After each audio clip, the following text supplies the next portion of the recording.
বলেছেন, যে ব্যক্তি, ভালোভাবে বুঝবেন, যে ব্যক্তি রমাজানুল মুবারকের রাতের বেলা দাঁড়িয়ে দাঁড়িয়ে নামাজ আদায় করলো, ওই ব্যক্তির জীবনের সব গুনাহ মাফ। এখন রাতের বেলা দাঁড়িয়ে নামাজ আদায় করা মানে কি? পুরা রাত্র দাঁড়িয়ে দাঁড়িয়ে থাকা? মুহাদ্দিসিনে কেরাম বলেন না। তাহলে কতটুকু? তিরমিজি শরীফের হাদিসের মধ্যে আল্লাহর নবী এটাকেও স্পষ্ট করেছেন।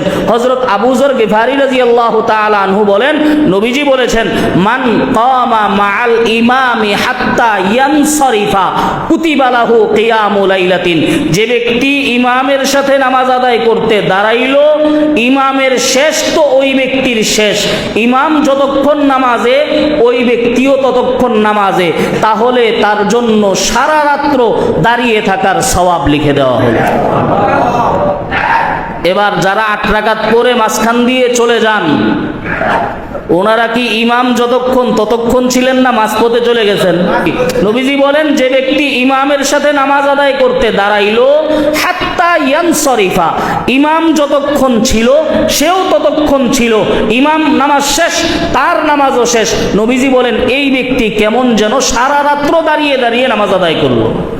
তো মাঝখান দিয়ে যারা 8 রাকাত পরে কেউ চলে যায়, কেউ 12 রাকাত পরে চলে যায়, মনে করে কি তারাবির নামাজ বুঝি 8 রাকাত পড়লেও হবে, তারাবির নামাজ বুঝি 12 রাকাত পড়লেও হবে, এত লম্বা নামাজ এটা কি পড়া যায়? হ্যাঁ, এত লম্বা নামাজ তো পড়া যায় না, কিন্তু স্টেডিয়ামের মধ্যে লম্বা টাইম দাঁড়িয়ে থাকি খেলা ঠিকই দেখা যায়, ঠিক না বে ঠিক?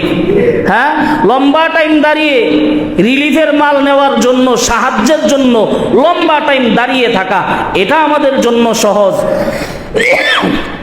টেলিভিশন দেখা এটা আমাদের জন্য সহজ। প্রবাস জীবনের মধ্যে বিভিন্ন দোকানগুলোর মধ্যে দীর্ঘ টাইম 4 ঘন্টা 5 ঘন্টা দাঁড়িয়ে থেকে দোকানদারি করা, এটা আমাদের জন্য সহজ হয়ে যায়। কিন্তু রমাজানুল মুবারকের তারাবির নামাজ, তাও আবার পুরো টাইম দাঁড়ানো না, 4 রাকাত পর পর বিশ্রাম আছে, আবার রুকু আছে, আবার সেজদা আছে, আবার বৈঠক আছে, এরপরও 20 রাকাত নামাজ আদায় করতে আমাদের কি পরিমাণ কষ্ট অনুভব হয়।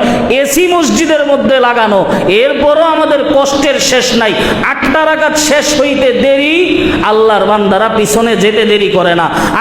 12 রাকাত শেষ হইতে দেরি আর পিছনে ছুটে। মনে রাখবেন, আপনার এই 12 রাকাতও বৃথা, আপনার এই 8 রাকাতও বৃথা। কারণ আপনি যদি কিয়ামুল লাইলের সওয়াব পেতে চান, তাহলে পুরা ইমাম যতক্ষণ ততক্ষণ আপনাকে নামাজ আদায় করতে হবে, তাহলেই আপনি কিয়ামুল লাইলের সওয়াব পাবেন।